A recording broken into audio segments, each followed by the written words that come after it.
বন্ধুরা, রান্না করতে চলে এসেছি।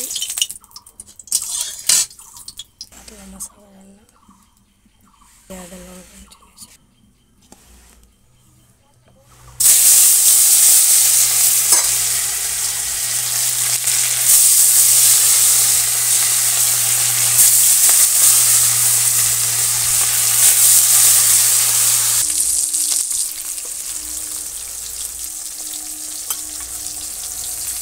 মাছ ভাজা হয়ে গেছে, এখানে জিরে ফোড়ন দিয়ে দিয়েছি।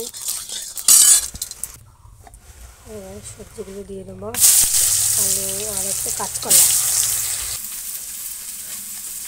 সামান্য লবণ দিয়ে দেবো,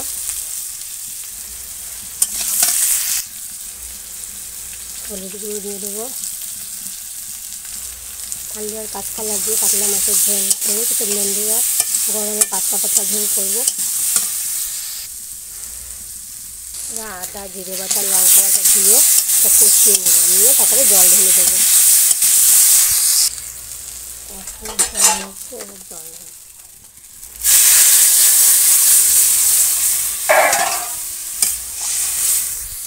জল ঝোল ফুটছে, মাছ দিয়ে দেবো।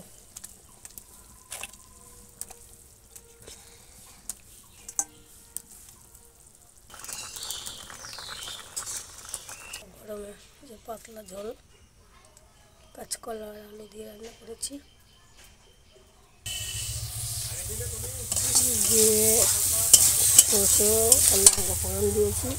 আলুটা ভাজা হয়ে গেছে, নুন হলুদ দিয়ে এখন এই শাকগুলো দিয়ে দেবো, দিয়ে নাড়াচাড়া করে দেবো। ভিডিওতে এই পর্যন্ত, ভালো লাগে লাইক করবেন এবং শেয়ার করে দেবেন এবং পাশে থাকবেন। টাটা।